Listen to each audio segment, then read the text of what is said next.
晚上好，又到咗床邊古仔講你聽。今日呢，為大家帶嚟一個日本嘅童話故事，叫做焗舌麻雀。咁我哋事不宜遲，就講下呢隻麻雀究竟發生咩事啦。好耐好耐以前，有個地方有一對老公公同老婆婆。由於佢哋冇小朋友呢，老公公就養咗一隻麻雀仔，將佢放入喺鳥籠裏邊，好悉心咁照顧佢。有一日，老公公呢就好似平時咁樣呢上山呢斬柴，老婆婆呢就去井邊呢就洗衫。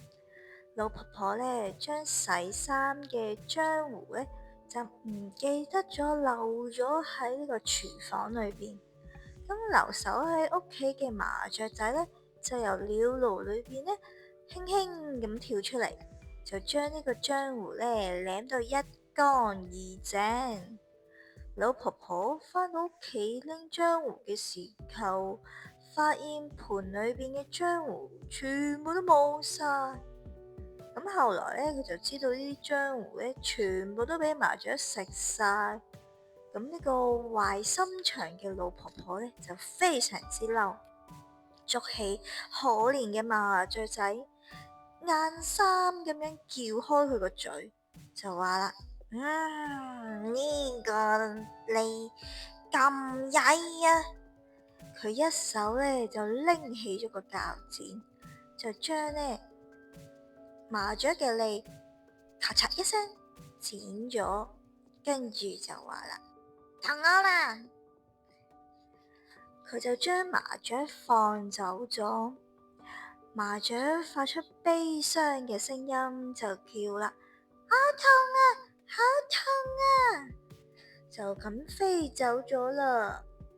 夜晚嘅時候，老公公孭住柴由山上呢就返屋企。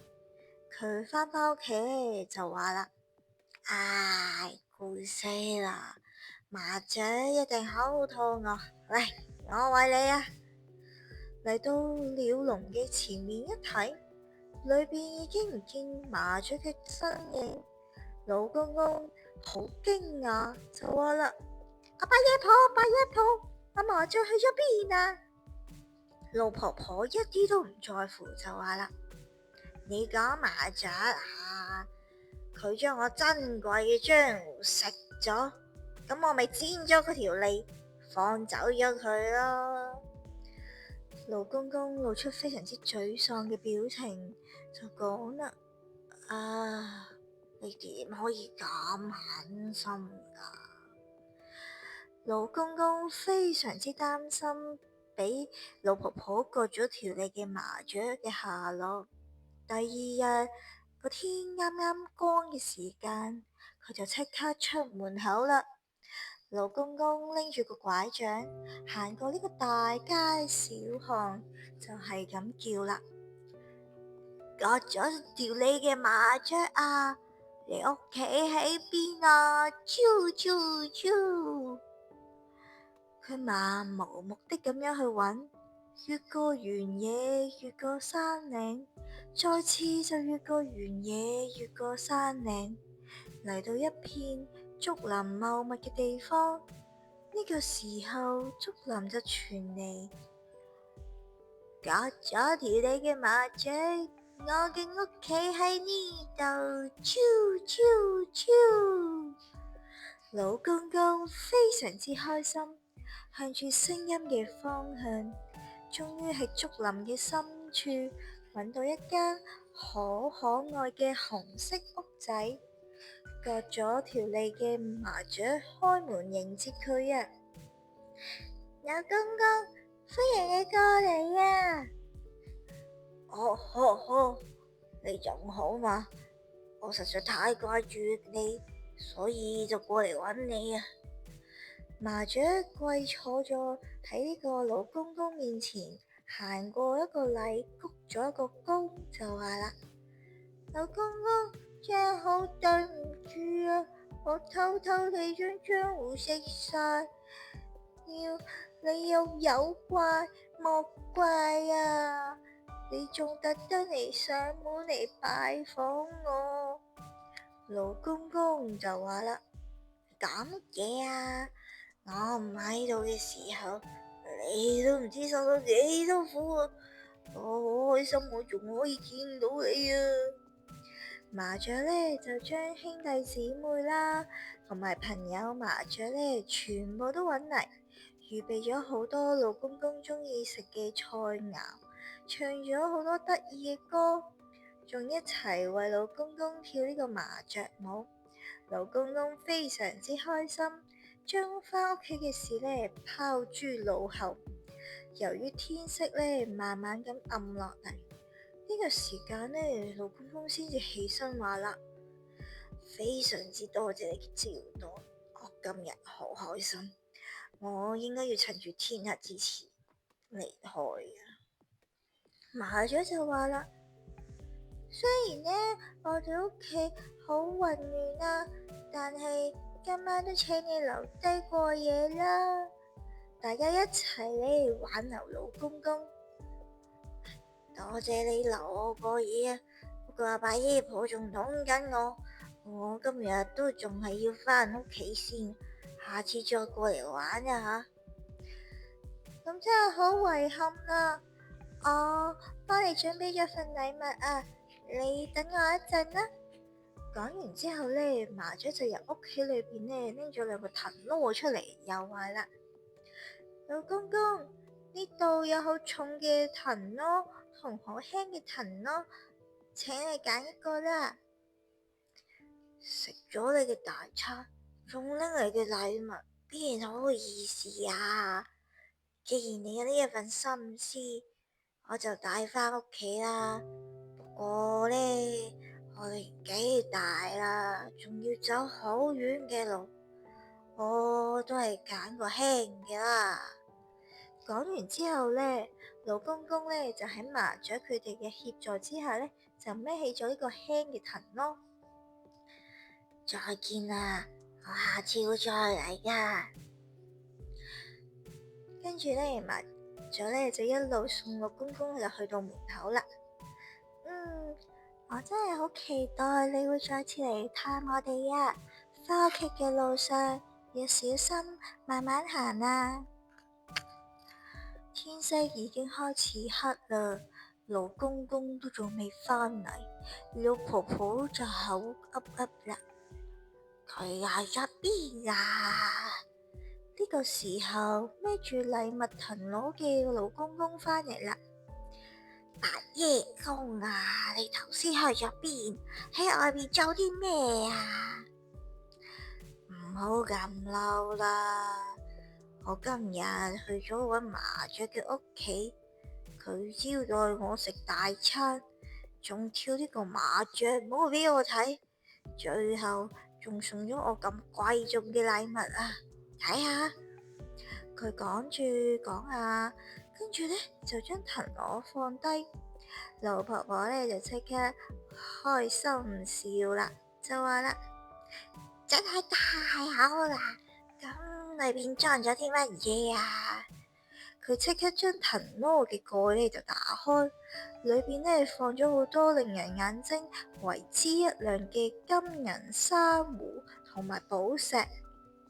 老公公睇咗之後呢，露出得意嘅表情就話啦：唉，都係咁啦。阿麻雀拎住咗好重嘅藤籮同好輕嘅藤籮，問我要邊個？我諗我都已經上咗年紀，仲要行咁遠嘅路，咁咪揀咗個輕嘅藤籮咯。估唔到裏邊竟然放咗啲咁嘅嘢喎。於是呢，老婆婆又即刻呢變得好唔開心。哎呀，白雞公啊，乜你咁蠢噶？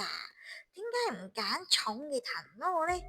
重嘅藤籮裏邊一定放咗好多更加好嘅嘢啊！唔係鬼咁貪心啦，呢度裏邊已經咁多珍寶，呢啲已經夠啦。點會夠嘅呢？好啊，等我出馬將重嘅藤籮拎返嚟。老婆婆講完呢，都唔顧及公公嘅阻止，等唔切第二日嘅天光，佢就即刻呢開門而出。外邊呢係黑掹掹一片，不過呢，老婆婆呢實在係好貪心，淨係掛住呢好用力咁拎住個拐杖，一邊揾啊，一邊就叫啦：割咗條脷嘅麻雀，你嘅屋企喺邊啊？叫叫叫！越過原野，越過山嶺，再次越過原野，越過山嶺，嚟到一片竹林茂密嘅地方。呢個時候，竹林就傳嚟：割咗你嘅麻雀，我嘅屋企喺呢度啊！啾啾啾！老婆婆心諗啦，實在太好啦，就朝住呢把聲音嘅傳嚟嘅方向行去。割咗條脷嘅麻雀今次都開門出嚟，佢好溫柔咁講啦：係老婆婆啊，歡迎你過嚟啊！麻雀引領佢入屋企，嚟啊，請你入嚟啊！跟住呢，就拖起老婆婆嘅手，想要請佢坐喺座位嘅時候，不過老婆婆似乎十分之慌張，淨係掛住左睇右睇，根本就冇打算坐低落嚟。冇啦，睇你平安無事啊，就放心啦。哎呀，唔好嘥時間招待我啦。係啊，快啲送我禮物，我要走噶。老婆婆突然之間開口就話要禮物，老婆婆嘅貪心都嚇咗阿麻雀一跳。不過呢，老婆婆都仲係完全唔在乎，仲好心急咁講：喂，快啲送我啦！麻雀就只好要話啦：好啦好啦，你等我一陣，我即刻去拎禮物過嚟啊！佢呢就由屋企裏邊拎出兩個藤籮，呢度有重嘅藤籮同輕嘅藤籮，咁你自己選擇啦。我啊，梗係要揀比較重嗰個啦。講完之後呢，老婆婆就好努力咁樣孭起沉重嘅藤籮，隨便打聲招呼呢就離開啦。雖然老婆婆呢好成功咁拎到重嘅藤籮，但係呢孭住重重嘅藤籮向前行，唔知點解藤籮竟然越嚟越重。就算逞強嘅老婆婆，佢都覺得係腰酸背痛。不過呢，佢就自言自語咁講啦：咁重，即係話裏邊裝咗好多寶物。哎呀，好期待呀！裏邊究竟裝咗啲乜嘢呢？喺度休息下，等我睇下先。佢嗌咗一聲：嘿喲！坐喺路邊嘅石頭，放低藤籃，心急咁樣打開個蓋。結果呢，本來呢以為裏邊放住令人眼睛為之一亮嘅金銀珊瑚，估唔到裏邊呢冒出咗三眼小和尚、獨眼小和尚同長頸小和尚等等各式各樣嘅妖怪。佢哋就話啦：你呢個貪心嘅老婆婆，用好恐怖嘅眼睛啤住阿老婆婆，仲伸出好核突嘅脷舐住佢塊面，令老婆婆覺得生不如死。冇啦，救命啦！老婆婆發出慘叫，搏晒命咁樣逃跑，面如灰木，魂魄都冇咗一半，好唔容易終於衝到返入屋企。老公公就好驚訝，就話啦：做乜嘢啊？做乜嘢啊？老婆婆呢就話俾佢聽佢遇上嘅慘事，仲話：我真係受夠啦！老公公似乎都好同情老婆婆嘅，就講啦：唉，你真係慘，所以話呢，做人就唔好咁殘忍，亦都唔好咁貪心。好啦，咁呢，今日呢個床邊故事呢，就講到呢度為止。唔知大家中唔中意呢個日本童話故事呢？都係講一啲唔好咁貪心嘅故仔。似乎呢，日本嘅童話都好中意講類似嘅故仔俾小朋友聽喎。咁下次呢，我哋都會分享更加多嘅床邊故仔講你聽。記得喺我哋嘅下邊呢段片留言、like 同埋 share 出去 subscribe 俾 channel啊！我哋下次再見啦，拜拜。